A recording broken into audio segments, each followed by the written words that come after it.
Welcome back to Only Talk Sports. We talk sports every single day, or at least we try to. I'm your host, Jeffrey. Subscribe to the channel if you like sports content. Hit that notification bell so you never miss another video. And we are back for the AP Top 25 here, the reaction for the preseason Top 25 poll. A poll that honestly does not matter all that much, even though it is going to make so many heads turn. It is going to irritate so many people when they find that their team is not ranked at all, or a team that they don't feel should be ranked higher than their team is. That's what these rankings are for, is to get people talking and to get people back engaged into college football before it even starts. I'm a believer, as a lot of other people are, that you should not really have AP Top 25 polls until later on in the season, till probably like week 4, week 5, when you have some games under your belt, when you have some games to go off of, some data to go off of. That's when you're really able to rank teams. But we have preseason polls. Nothing you can do about it. Like I said, creates a ton of discussion. I cannot wait to get into this AP Top 25, as it has just been released around 15 minutes ago. And boy, are there a lot of things to talk about. But first, we have Jackson in the comments. Appreciate that, Jackson, saying, "What's up, Only Talk Sports Nation?" Appreciate it. Definitely can't wait to get into this. And really excited to see you in the chat, Jackson, as always. But first off, you look at the number 1 team in the ranking, and it is Texas. I don't think that's necessarily bad. I don't think that, you really can't go wrong with that selection. Obviously, there are other teams you could have ranked at number 1. Texas is a little bit questionable, I guess, because of the quarterback situation. You don't have basically any experience with Arch Manning. It's just the Manning name that is hyping everybody up. And we'll see. He could end up being really good. He could end up going out there and being as good as Eli and Peyton were back in their collegiate days. But we don't know that either. We don't know if he's going to be good right out of the gate. He played a little bit last year, was not able to supplant Quinn Ewers when he came into the lineup because of Ewers' injuries. So, I don't know. He's a big question mark. We know Texas has a ton of talent. That's not an issue. We know that Steve Sarkisian has built up an incredible talent base in Austin, and that they should be good. They should be good. And like I said, I think it's a safe pick to have it 1. I think it's a pick that a lot of people are not going to complain about. But still, there's going to be some arguments over whether a team like Penn State or Ohio State should have been number 1 instead of Texas. But I think it is a mostly, largely uneventful number 1 pick. I don't think it's going to just completely, irritate most of the college football world. But I think that I think it is overall, an all right selection. We also have RC in the chat. Appreciate that. Says, "What's up, Only Talk Sports?" Doing great, RC. Hope you're doing great as well. Glad to be live talking about the AP Top 25 preseason poll. It also says, "What's about Notre Dame Fighting Irish doing at number 6? Guess we got to shock the world again." Yeah, definitely. As we get lower into these rankings, there's going to be a lot more discussion on whether these were good selections or not. Notre Dame at 6 is definitely a good example. I would say probably one of the biggest debates between teams in this ranking is going to be the 2 and 3 spots. Ohio State fans are going to be just irritated that, for one, that they're not number 1, but also because Penn State's ahead of them. And a lot of people are going to be like, why is Penn State ahead of Ohio State when Ohio State has beaten Penn State every year since 2016, and they've dominated Penn State? They've been better than Penn State. They have better talent than Penn State. Why is Penn State ahead? Well, you got to realize this is a preseason poll. This is not, again, week 6, week 7 into the season. This is a preseason poll. And I don't think it's that big of a deal. I really don't. I mean, you look at Penn State, you look at the fact you've got Drew Aller, you've got a lot of talent coming back, and Ohio State's got a new quarterback in Julian Sand. Some people are still wondering if he's even going to be the starter. He's going to be the starter, I'm sure. But regardless, Ohio State's going to have an inexperienced quarterback. They have one of the best receivers in the country. But, running back, what's up with that position? Defense, you're losing a lot of defensive guys. Plus, you're also having new coordinators. That could be interesting to see if Ohio State can adjust to that. Not everybody could be like Nick Saban and just replace everybody at coordinator and you do a great job. So Ohio State, a little bit of a question mark with those things. Even though they won it all last year, a lot of those guys that helped them win that championship, some of them are gone. They do return a few of those players. Some of them, like I said, Jeremiah Smith's incredible. Some of those guys are going to be big key players, Caleb Downs, whatever. But They lost a lot too. So I think Penn State being ahead of Ohio State makes sense for a preseason poll only, because you can kind of, I guess, project. That's what this is, a projection. You know, that Penn State, with the amount of experience and the talent that they have built up as well, even though overall Ohio State is more talent, and Penn State's got the experienced quarterback in Drew Aller, it kind of makes sense to have them at number 2, even though there is a big case for Ohio State to be ahead of Penn State just default, because, you know, Penn State cannot beat Ohio State. But these are preseason rankings. Michigan's not ranked ahead of Ohio State, even though Michigan's beaten them the last 3 years. That's not really how this works. So you really can't just base it off that. So that's why they got Penn State at 2, Ohio State at 3. I don't think that is a terrible top 3. Like I said, you can debate the placements and the rankings of it, but at the end of the day, it doesn't necessarily matter. I'm going to be saying that a lot in this stream. It doesn't necessarily matter where these teams are ranked, because at the end of the day, what you do during the season matters more, even if you have to overcome a poor preseason ranking in the process. Clemson's at 4. I think a lot of people think that's too high for them, but you got to look at it. You've got one of the other really experienced quarterbacks in college football coming back for Clemson, kind of like Drew Aller for Penn State. They've got Cade Klubnik. And Clemson finally dipped their toes into the transfer portal and plugged some of the holes that Dabo has had on his previous few years' teams, because he has not used the portal and other teams have. And Clemson's just been going off high school recruiting. Their depth has not been as good. Their overall talent has not been as good. And that has very well helped Clemson's regression in the college football space of not being an elite program anymore, really since 2020. They haven't won a title since 2018, but they've really fallen off since 2020, 2021 to becoming just a really good program. So Clemson, I think they're going to be one of the better teams in the country this year. I think they might even be almost an elite team. I don't think still Clemson's going to be back at that level of being elite, truly elite, like they were in the late 2010s, but I think they're going to be good. I think Cade Klubnik's going to have a good year. Tom Allen being the DC, I know some people are, a bit questionable on that, but he did do well at Penn State last year overall. So I think he's going to do good with Clemson's defense. Like I said, they brought in transfers. I think Clemson's going to be a really good team, and I don't think 4 is a terrible placement. I don't. I think you could argue for Georgia, Notre Dame ahead of them, but I don't think it's a terrible placement. I think Georgia at 5 makes sense because they lost Carson Beck. They've lost some quality players like they do every year. Gunnar Stockton is a complete question mark. Georgia's interesting to me because, as my good buddy Jackson has mentioned on a regular basis, Mike Bobo, not a great offensive coordinator. Georgia's offense has regressed. Not as good as it's been. And like I said, does anybody really have that much faith in Gunnar Stockton? He could be good. But the last few Georgia quarterbacks, honestly, really, even their good quarterbacks like the Jake Fromms and Stetson Bennett's of the world, that they had a lot of success, Georgia's team has been better than their QB.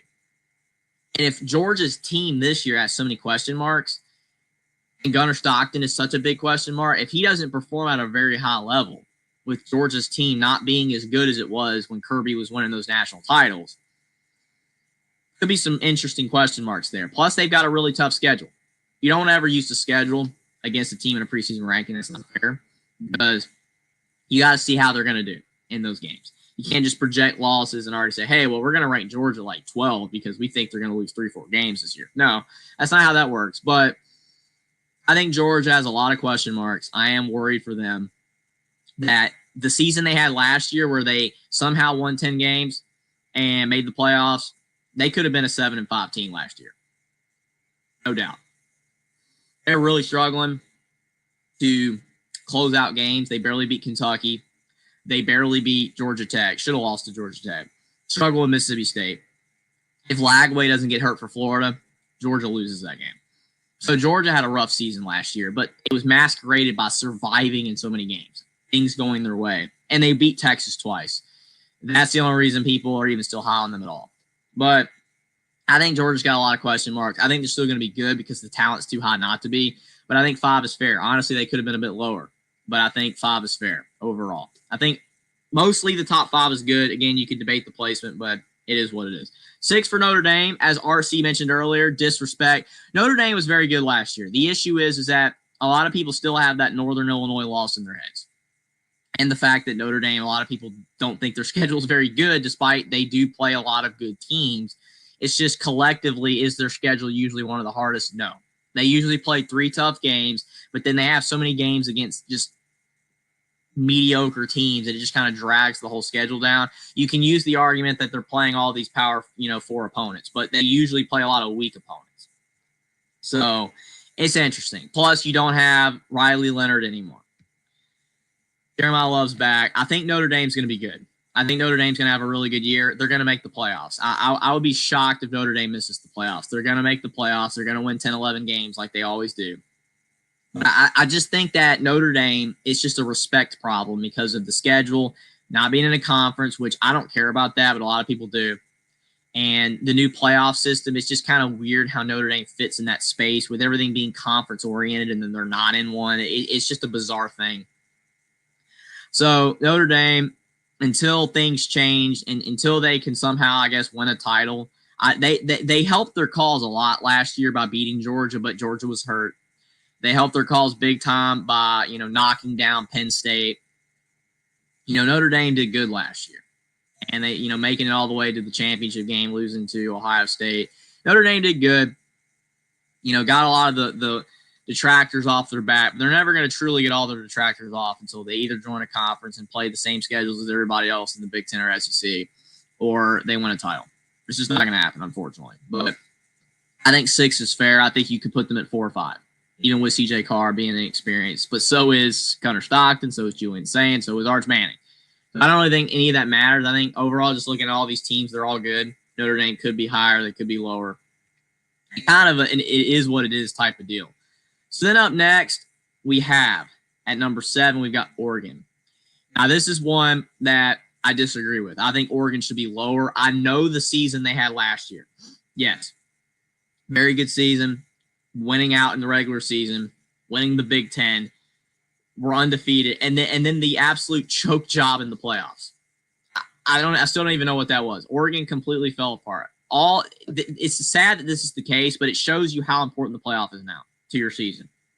You're going to call it a good year because Oregon did everything else. Oregon won out. They were undefeated in the regular season, beat Ohio State, won the Big Ten over Penn State in the Big Ten championship game. They got blown out in their first round game in the playoffs. No one cared. Now, some Oregon fans did. They still loved that Big Ten championship. They still loved going undefeated in their first year in the Big Ten, which was even crazier. That was an amazing job. But for a lot of people, especially in the college football, media, like in that space, they don't even look at Oregon season being good because they did not do what they set out to do at the end of the year, which is win the playoffs or advance far in the playoffs at the very least, like everyone else. Completely choked away in the playoffs. And a lot of those guys from that team last year are gone. You don't have Dylan Gabriel anymore. Now you have Dante Moore, which is essentially a complete unknown. Even though he's been in college football for years now, he's never played. He's never led a team. A lot of people are not high on Dante Moore, including myself. He could be, could prove the doubters wrong, could be good, but I don't believe in it. And Oregon, I think they're going to take a step back. I think most people agree that they're going to take a step back. I would put Alabama ahead of them. This is the first one where I'm literally like, out of the first 6 teams, I could really get by with those rankings. Yeah, I could see Ohio State ahead of Penn State. I could see Notre Dame ahead of Georgia. But Alabama should be ahead of Oregon, even with Alabama's season last year, in my opinion. That's not even like homerism or anything. It's just I think Alabama, with their talent coming back, even with an inexperienced quarterback, Ty Simpson, I think Alabama is better than Oregon. We'll see. The season will tell, though. I would put Oregon a little lower at like 8 or 9. In my opinion. I think that's, for most people, that they would agree with that. Alabama at 8, like I said, I think they should be higher. I know Ty Simpson's inexperienced. I know that Alabama still has the transition stuff going on with no Nick Saban anymore. You've got new coach in Kalen DeBoer into his second season, disappointing first year. But I think Alabama's going to be better this year. I think there's no doubt about it that they are going to have a bounce-back season. They're going to be better than the previous year. Even if they don't beat Georgia on the road, I think they're going to, not lose to those bad teams like Vandy and Oklahoma. I think they're going to do better in that regard, be more consistent. That's what they've been preaching all offseason. So I'm looking for Alabama to have a bounce-back year, and they should be more at like number 7, maybe 6, but probably number 7 in my opinion. LSU, I disagree with. Everyone knows that I'm not high on LSU. I think LSU should be way lower. 9 is terrible. I know Nussmeier. That's about it. Like, it really just begins and ends with Garrett Nussmeier. The fact that he is the third really experienced quarterback among the top teams, right? And I'm loosely using that here for LSU. But when you talk about Allard, when you talk about Klubnik, you talk about Nussmeier, that's really what it comes down to. That is why LSU is ranked where they're at. And it's LSU. They're one of those teams that always gets overranked every year. It's just the way that it is. You know, if LSU, any inkling they're going to be good, they're going to be ranked pretty high. They always underperform. When's the last time LSU finished the season ranked higher than where they began? It was the Joe Burrow team, and that basically was an outlier. So outside of that, LSU always underperforms. If they're ranked 9th, they usually end the season 22nd. That's just the way it is. They don't ever live up to expectations, especially under the Brian Kelly era. Brian Kelly, a lot of people think that they should go, that he should be fired. A lot of the staff should be fired. I don't know. Brian Kelly is a guy that, to me, he's one of those coaches that people just want more from, and he can't give it. And that is the unfortunate thing with Brian Kelly. He's not a bad coach. He's not horrible. It's just the fact that he's been at 2 elite programs in Notre Dame and LSU, and it just is constantly underperformed. He's not like Jimbo Fisher at A&M, where it's just completely fallen apart. He's done well at LSU at times. He's gotten good wins at times. But the vast majority of his stint at LSU has just been disappointing. And that's about what it boils down to. Instead of getting an A- or an A out of Brian Kelly, you're getting a B-. It's good enough to get by. It's good enough to not get fired. Yeah, his seat's warm. But if he goes 9-3 this year, he's probably keeping his job. If he goes 7-5, he's probably not. But they usually don't do that bad. They did have the 8-5 year with Jaden Daniels, but that defense was just trash. We do have a comment here from Sports Talk with Austin. LSU's defense is great potential. Some people say that, but every year it underperformed when it's supposed to be better. We'll see. But that LSU versus Clemson game is a big marking point early on in the year, and that's going to really determine a lot. I know it's a week 1 game. You really can't, take too much away from a week 1 game, but if LSU beats Clemson, then they have the potential to live up to this ranking. But if they do not, and they struggle in SEC play like they normally do, then this ranking is definitely unjust. Miami at 10, I don't agree with this either. I do understand, though, that when you look down the rankings, though, it kind of is starting to get a little tough to justify who you would put ahead of a team like LSU or Miami. But I still just don't like these rankings for these teams because they are underperformers on a yearly basis. Carson Beck, he's going to a worse program flat out. Miami's not as good as Georgia. It's just the way it is. They're not as good. And he's not going to have as, good players around him. Obviously, he's going to be in a weaker conference, Carson Beck. So weaker conference, weaker teams he's going to be playing against. That could help, you could say. But where's that turnover where you're playing an easier schedule, but you don't have as much talent around you? I still don't know how you can really compare that. That is such a debated thing to the point where you have so many different examples of guys doing better in tougher conferences on better teams with better talent, than on a weaker team with a weaker schedule, but with weaker players.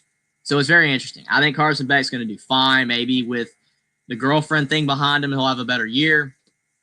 Mario Cristobal, I'm still not a big believer in him. He's had so many gaffes and blunders in games. I mean, still that Georgia Tech game where he didn't kneel the ball.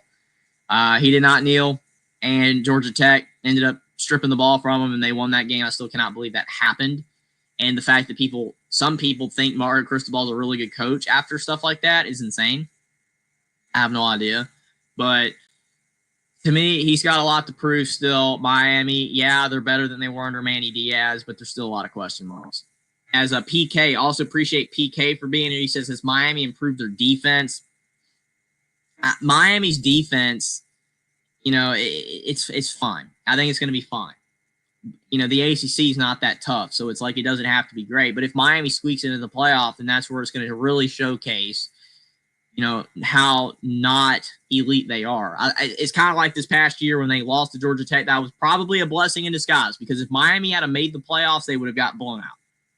Most likely in the playoffs. Most likely. Not like SMU did, I don't think. I don't know if they would have lost like SMU did. especially depending on what opponent they got. But most likely, Miami would have got beat pretty soundly. So, Miami, I know while they're here, they're going to have a good season. They're going to probably finish ranked in the ACC, but I still don't think that they're the 10th best team in college football. Arizona State, this is the first wild card team because this ranking is entirely based off last year. Entirely based off of making the playoffs, doing what they did in the Big 12, almost beating Texas in the playoffs. And you've got Sam Leavitt back, and a lot of people like Sam Leavitt, including myself. I like Sam Leavitt. I think he's good. I think he's done a great job defying odds in college football, but no Cam Scatabo anymore. They did get the Army running back in the transfer portal. That's good. But is that a one-to-one comparison or like ratio? Like, okay, you lose Scatabo, but you bring in the Army running back, and they're the same. They're the same quality player. I don't know. Plus, Arizona State, kind of like another team that I'm going to be talking about later on in this ranking. A lot of people do not think that they're going to be as good a second time in a row. That it was a fluke. Arizona State, it was a fluky year. They were so good under Kenny Dillingham, and they're going to regress this year. I don't know. I think Arizona State is going to do good because the Big 12 is weak. And like I said, I don't use these rankings looking at schedules, but AKA Arizona State's schedule is pretty easy. So they probably are going to finish, with a good record, like 9-3, 10-2. And if they do that, they're going to finish ranked. So it would make this ranking fair. But again, that's not why we're ranking these teams here. People obviously think Arizona State's going to be good again for the most part, even though I have seen a few people say no. But the Big 12's so weak. I mean, every team's pretty much the same. What's the difference between Arizona State and Utah and Baylor and Texas Tech? A lot of these teams are very similar. They're very similar.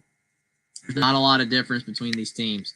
So I think Arizona State could finish anywhere between 6-6, 7-5 to 11-1, 10-2, something like that. I mean, they could be anywhere in there because all these teams are very similar. There's not a lot of distinction between them. And I think that is a problem when you're a team like Arizona State, trying to have back-to-back good years.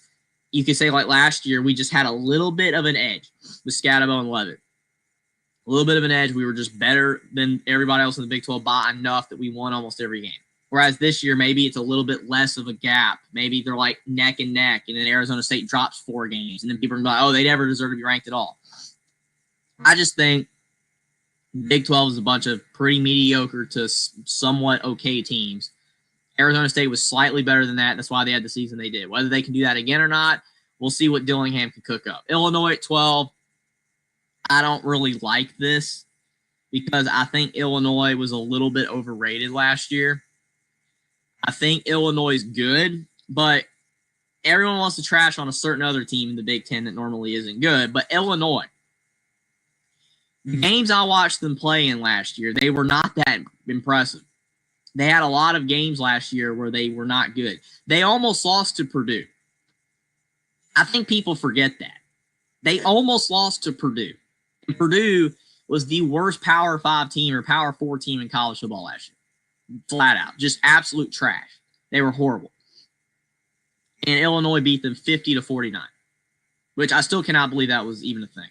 I cannot believe Illinois almost lost that game. They played Penn State, and I think that was more of an indictment against Penn State just not throttling them like they should have. Illinois kept that game close, people said. That game was not close. I don't know, man. Illinois beat Michigan. All right, well, they beat Michigan when Michigan had no QB at all, and they never really did. But by the end of the season, Michigan was not the same team that they were when Illinois beat them. Same thing, like the USC game. Like USC almost beat, Michigan. Michigan squeaked that game out. But like later on in the year, Michigan probably would have blown out USC. And when I mean blowout, I mean like 17-3. It's just that Michigan got better. So a lot of people use the Michigan, as a leverage point. I don't know. So I think Illinois is going to be fine. I think they're going to probably finish ranked, but they're going to finish low, like 20s. They're not going to be, 12th by the end of the season. A lot of people are saying Illinois is going to make the playoffs, be the next year's certain Big Ten team that everyone wants to keep saying. But that's not the case. They won 10 games last year. They upped that to 11. That's not the same thing. It's not going from 3 wins to 11. Illinois is not that team. Brett Bielema is a good coach. I like Brett Bielema. Luke Altmaier's back. They're bringing back a lot of their players. But are those guys going to suddenly get that much better? I don't know. If they're older guys and you bring everybody back, you maybe get this much better. And Illinois last year was probably like the 18th best team. Even if they get slightly better, the Big Ten schedules are not easy. They could drop an extra game and finish 23rd. They could maybe somehow win all the games they're supposed to win and finish 15th. But I just don't think Illinois is going to finish 12th or higher than that. But we'll see. I could be proven wrong. We'll see what Illinois does. South Carolina at 13 is because of Sellers. Norris Sellers, he's getting hyped for a reason. I like Sellers. Him and Lagway I really like. I think they both have so much potential, but it's kind of still potential. Sellers has to cut out on picks. Sellers has to get more consistent. But when he was at his best last year, South Carolina was dangerous. They were actually really good. And honestly, out of all the teams that missed the playoffs, you could argue they deserved it the most, especially since they got screwed out of that LSU game. I like South Carolina. The thing that worries me, though, people keep talking about defense, Miami's defense, LSU's defense. South Carolina lost a ton of players on their defense, a lot of players, and I'm worried about that. Plus, Beamer has this weird track record of every time South Carolina has a good year, the next year they follow it up with a stinker. I'm worried. I'm worried South Carolina's not going to finish this good, that they will get beat 4 or 5 times. I think I even predicted them to lose 4 or 5 games. I can't remember what I said, 7-5, 8-4 with my prediction for South Carolina. But if that holds true, they're not finishing the season 13. I know why they're ranked here, but I do think South Carolina's going to end up having a worse year. And Michigan is at 14. And before I get to Michigan, to respond to PK, Illinois is not great, but they bring back most of the team that beat South Carolina, should be ahead of them in the polls. I agree with that. I should have mentioned that as well. But that's another point that I kind of make against Illinois. People use Illinois beating South Carolina as a stickler for that they're better or should be ranked ahead. I don't necessarily agree with that, though, because bowl games don't matter. Alabama lost to Michigan, but they're not ranked ahead of them. I don't agree with that. Michigan's not ranked ahead of Alabama, even though they beat Alabama in the bowl game. That don't matter because the bowl games are pretty much, sadly, irrelevant. The playoffs have made them irrelevant. I hate that because I love bowl games, but they're dead. They're not important. The results do not matter. Half the players do not show up.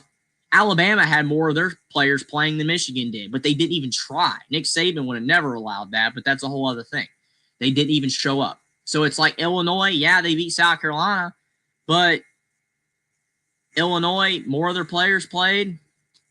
Most of them came back. If South Carolina showed up, had their entire team, is that result the same? Probably not. I get your point, PK, and I'm with you. And if this was 10 years ago, I would have completely agreed with that. But I don't agree with that today. Not in this environment, not in this college football era that we're in. Bowl game results do not mean a thing, pretty much, sadly. But I get what you're saying. I think more the reason people just ranked Illinois higher is because of they're bringing everybody back and they're expecting them to be really good. But I don't know. I don't know if Illinois can do it again. We'll see. Michigan, though, it's Underwood and their defense because their defense is great. Their defense is the only reason they beat Ohio State last year. Their defense is the only reason they beat Alabama in the bowl game because Alabama literally didn't try. And they almost beat Indiana. They got it together at the end of the season because their defense was that good. They essentially became Kirk Ferentz, Iowa. Their defense was that good. Just bailing them out of poor offensive games. Or at least giving them a chance in games that they had no business even winning. But Underwood, people are writing and are dying on Bryce Underwood. I've heard reports that he's struggling or whatever. He's a freshman, guys. He's a true freshman. If he doesn't do all that well his freshman year, it doesn't mean he's horrible. I don't think Underwood has to be that great, or Mikey Keene if he plays instead. I don't think either of those guys has to be all that great for Michigan to at least finish ranked this year. That's how good their defense is. Donovan McCulley, a lot of people are high on him, transfer from Indiana. He is an inconsistent player, but some people think he'll be the next Nico Collins, so that's interesting. I don't, but we'll see. Michigan's going to finish ranked probably. They'll probably go 8-4, 9-3. Their schedule is, I don't think, the worst either, so they could do better than that. But Michigan's going to probably finish ranked. If they're 9-3, they'll be around 14, 15, 16. So I don't think it's an unfair ranking at all. Dave mentions Illinois has a soft Big Ten schedule. Like I said, though, too, at that point, the thing is that schedules do not matter for rankings, at least for me. I don't know if the AP voters use that, but if you are going off schedules, then yeah, that helps Illinois' case to be ranked here. But I don't think that should be an indictment. Like if you have the worst schedule in the world, but people think you're like the 19th best team still, then put them 19th. Let's see how that schedule unfolds. Like, don't just like pre-indict a team. Like say, oh, Illinois is like the easiest schedule in the world, so let's just rank them like 7th. You know, I don't agree with that. I know what you mean though. I mean that probably means Illinois will have a good year, go 9-3, 10-2. That justifies the ranking, I guess. But I don't personally agree with that being a big measuring stick for where you rank a team. Rumors are Underwood's not in great shape. Like I said, to your point, PK, I've heard a lot of things about Underwood, but we'll see. Until we see him on the field, it's just kind of hard to say. So for me, because I mean, I'm not following Michigan's fall camp that closely. I just have heard some things, on social media around the sports space that he's not doing all that well. So if so, that's scary for Michigan fans. Sports Talk with Austin says, do you think that if Michigan doesn't beat Ohio State, are they still top 15? I mean, it depends on what they do rest of the schedule. If they go 10-2 and they lose to Ohio State, then yes, they'll still be in the top 15. But if they're 8-4, like if they're 8-3 and they lose, like if they're 8-3 and they're ranked like 22nd and they lose to Ohio State, then no, they're not going to be in the top 15. If you're talking about just the rankings top 15. But if they're 8-3, beat Ohio State, then they might finish still 15-16 with a 9-3 record. It depends on what they do rest of the schedule. Florida's at 15 with Lagway. It's all about his health, man. Lagway is not healthy, man. I was so high on Lagway coming into the season. I think I even had him ranked as my number one quarterback coming into this year with my quarterbacks list. But the problem is for Florida is if they don't get a healthy DJ Lagway, then they're not going to be good. And we have no idea what his health situation is going to be throughout the season. The sad thing about it is that's another thing. I don't agree with schedule being an indictment against a team's ranking in the preseason, but I also don't agree with a player's health being that way either. Because any of these quarterbacks can get hurt. Drew Aller could get hurt. Arch Manning could get hurt. Kay Klubnik could get hurt. Nussmeier, Todd Simpson, anybody. We don't know. You can't predict that. The problem with Lagway, though, is he's got a track record of being hurt last year, and he's hurt now. When you got that track record, it makes people a little weary on thinking a team, should be ranked high to start the year. So if Lagway stays healthy, I could see Florida easily finishing top 15. But if he's not, and he misses several games or misses almost the entire season, Florida's not going to have a good year. And I don't think that should be, fair against Billy Napier either if that's the case. But only time will tell with Florida. SMU's at 16. Only reason they're ranked here, Kevin Jennings is back. They made the playoffs. That's all well and good. I don't think SMU is the 16th best team in the country. I don't think SMU was a playoff team last year either. But they got in because they won all their games practically in the ACC, and they squeaked in even with the loss to Clemson.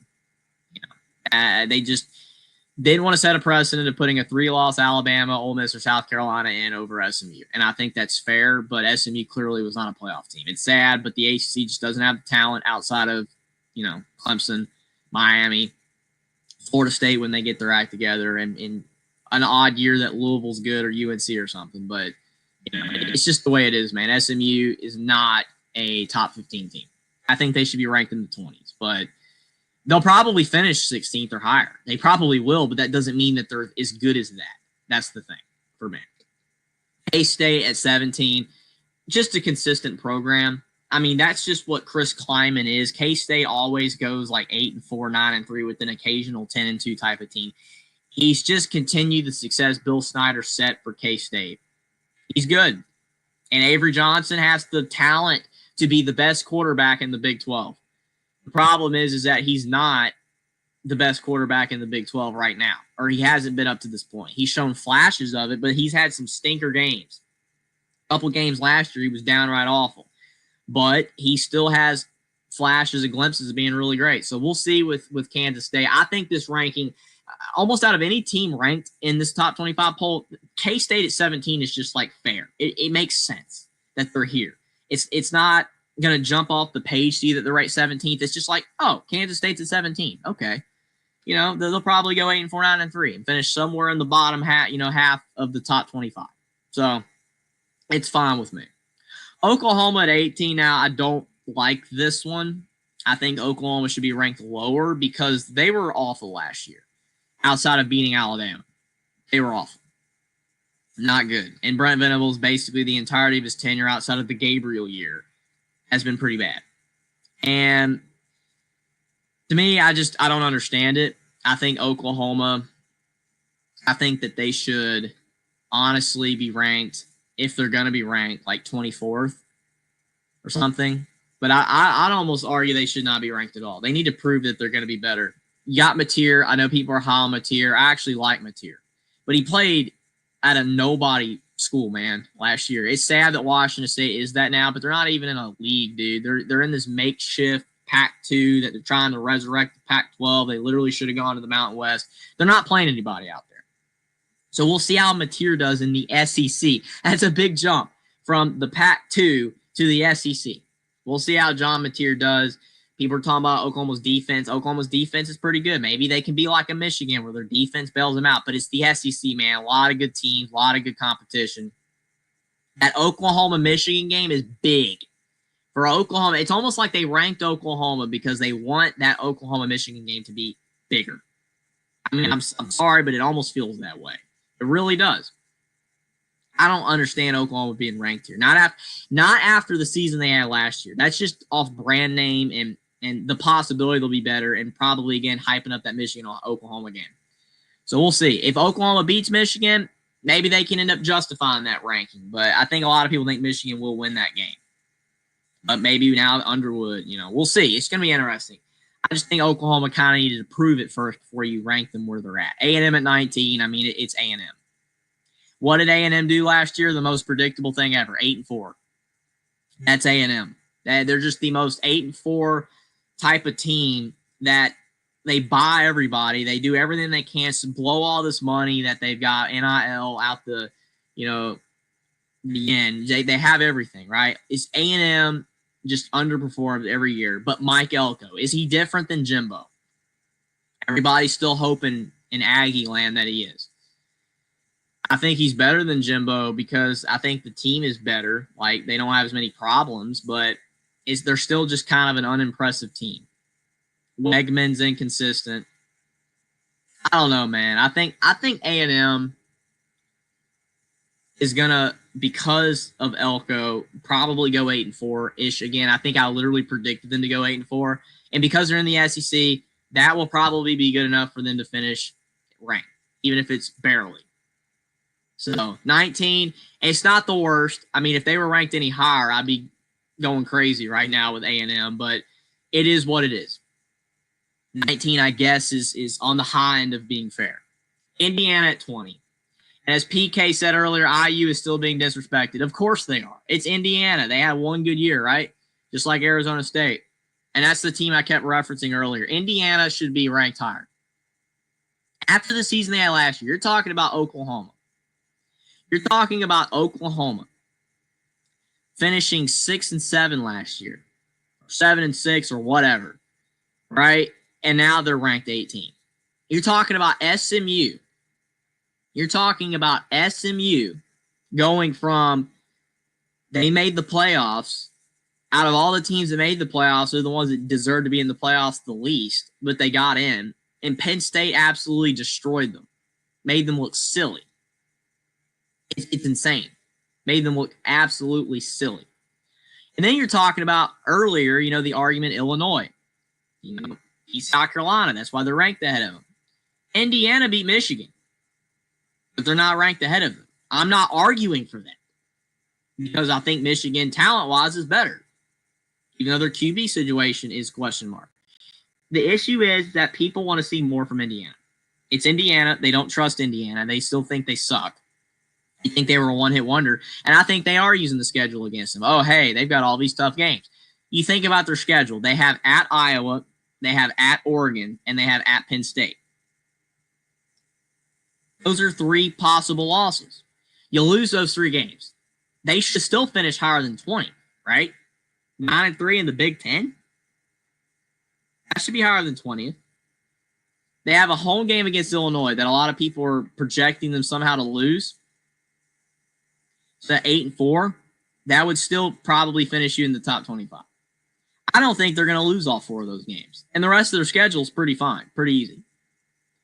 And they brought back not as much as Illinois did, but a lot of their key players they brought back. They got Elijah Surratt back. They have basically their entire offensive line almost back. They've got Mikel Kamara back. They've got D'Angelo Pons back. They've got Aiden Fisher back. You're bringing in a quarterback in Fernando Mendoza, who some people are projected to be a first-round quarterback. And he's healthy. And he's mobile, which is all things better than Curtis Rourke, who was playing on a partially torn ACL last year. Yeah, Indiana's schedule is harder this year than it was last year. But if they go 9-3, which is my prediction for Indiana, which some people even said was low, I just couldn't bring myself to say 10-2. As much as I hope they go 10-2, 11-1, and make the playoffs again, I'm going 9-3. But if they go 9-3, they will finish higher than 20. This ranking is because it's Indiana and Indiana only. Any other team had the season Indiana had last year, only losing to the 2 teams in the national title game, Notre Dame and Ohio State, and that's it, beat everybody else. Indiana would have been higher than 20th, but it's because Indiana. Even the coaches poll at Indiana 19. And other rankings from other individuals like independent people or people that, that work for sports people that do top 25 rankings, most people have Indiana higher. I'd have Indiana around 17 or 16 at least. I'd honestly swap Indiana and SMU. But it is what it is. Indiana's just going to have to prove it. Use this ranking, prove the doubters wrong. Last time Indiana was ranked, we know what happened. They went 2-10. Michael Penix couldn't play, had all that season. They went 2-10. I don't think Indiana's going to do that. I think Indiana's going to have a really good year with Curt Cignetti again. They might lose 3 games, but if they do, they'll finish higher than 20. Ole Miss is at 21. This is an interesting ranking because Lane Kiffin last few years has done better than that every year. Ole Miss has finished top 10, top 15, right? The problem is that Ole Miss is no longer Jackson Dart. They don't have Judkins because he left. So a lot of weaknesses now, right? Ole Miss doesn't have as quality of a team. I think this is more based off Lane Kiffin. The recruiting he's done, the talent he has acquired. He's lost a lot from last year's team that was supposed to make the playoffs, but they lost to Kentucky. I think Ole Miss is going to be good overall. I don't think they're going to have a bad year. I don't think Lane Kiffin is going to have them going 6-6. They might go 8-4, at worst 7-5. But if they go 8-4, that's a fringe top 25 team. I think Ole Miss at 21 is fair based off what he's done, but they do have some questions. Iowa State at 22, Rocco Becht is back. Matt Campbell is now back on everybody's good graces again after 3 years ago. People thought he was going to get fired. Interesting thing with Matt Campbell, though, kind of like with Beamer, I've noticed that when Iowa State kind of has some hype, some people think they could win the Big 12 up there along with the Arizona States and K-States of the world. When people think Iowa State's going to be good, that's typically when they have a bad year. I don't know why that is, but that typically is the case. Iowa State, when they're projected to be poor, that's when Matt Campbell throws cat out of the hat and they go 10-2 somehow. It's weird. So 22 is fair. They've got talent returning. They've got a lot of quality players. They even have good receivers for the Big 12. And again, Rocco Becht, good quarterback. But I just worry that with all of that potential hype that they'll go 6-6. That's just kind of the Matt Campbell thing to do, but we'll see. Only time will tell. Tech at 23. This is the first ranking other than Oklahoma as well where I'm really scratching my head. I don't understand this. Texas Tech has done really not much to be worthy of being ranked here outside of they've spent a lot of money and they've slowly acquired talent, but they haven't done much to really say, hey, we're worthy of being ranked. I think Texas Tech should have been in the others receiving votes and worked their way into the top 25 if they deserved it. Texas Tech needs more years of good football. I mean, I'm still used to Texas Tech going 5-7 and firing a coach every 3 seasons. That's what they usually do. Yeah, they were a little better last year, but I still don't know if it's mostly because of their coach that they got recently, or whether it's because of the fact more of just the talent that they're just buying. I don't know. Texas Tech, to me, should not have been ranked, but it is what it is. I understand it, but we'll see what they do. Texas Tech fans are going to be thrilled that they're ranked. They're going to see that number 23 next to their name, and they're going to kind of like Indiana fans seeing it because it's rare. They're going to be blown away. They weren't even ranked with Mahomes. But I just don't agree with it. We'll see what Texas Tech does. Tennessee at 24, they probably shouldn't be ranked either. They don't have Nico. That tanked their season. Tennessee would have been ranked top 20 with Nico, no doubt about it. They'd have been higher than A&M. But because they lost Nico, they dropped a lot of spots. He went to UCLA. Where's UCLA? They're not ranked. So Nico went to a severely worse team just to get more money, which I think was a bad decision for his future. But you got to do what you got to do. Tennessee, they got that guy, I think, from App State, Joey Aguilar. I mean, that's a significant downgrade. Significant downgrade. And I know you can say, well, Aguilar is playing with better competition or with better players around him, but the better competition he's going to be facing, I don't know if he can handle that. And to me, Tennessee's talent is not the best. They all score alike too. I mean, it's not as high as some of these other SEC teams. Florida's got more talent than Tennessee. Oklahoma probably does. A&M does. Ole Miss, that's debatable. But again, Lane Kiffin, I mean, I think that he can find a way to probably get him to 8-4. I don't know if Heupel can do it. Typically, Heupel's had success when he's had good QBs. When he had Hendon Hooker, they were good. When he had down in UCF, Dylan Gabriel, he was good. When he had Joe Milton, it was kind of ugly. I don't know. I think that Tennessee is not going to finish ranked. I would be shocked if they finished the season ranked. So I would not have ranked Tennessee. And then Boise State at 25 to round out. Very interesting that Boise State is ranked, especially considering that they don't have Genty anymore, which for a lot of people was their entire team, right? It's kind of interesting, honestly. I don't quite get it. I know that they made the playoffs. They were very good last year. I mean, I understand it, but I wouldn't have ranked them, probably. I would have left them out. But I think mostly it's just based off what they did last year. Hoping, maybe they'll do it again. Plus, they don't play that many tough teams, so if they go 10-2, they'll probably finish ranked. Looking at the other receiving votes really quickly, we've got BYU, Utah, Baylor, Louisville, USC, Georgia Tech, Missouri, Tulane, Nebraska, UNLV, Toledo, Auburn. That's a joke. James Madison, Memphis, Florida State, Duke, Liberty, Navy, Iowa, TCU, Pittsburgh, Army, Colorado, and Louisiana Lafayette. Honestly, out of the other receiving votes, I would probably, if I was going to replace like Tennessee, Boise State, I would probably rank Louisville and maybe Georgia Tech. Possibly a Missouri as well. Maybe. That's fringe, but maybe at like 25th. I mean, none of these teams really deserve it. I mean, honestly, I guess that's why Tennessee, Boise State are ranked, because you can't rank BYU. If BYU did not lose Jake Retzloff, they'd be ranked.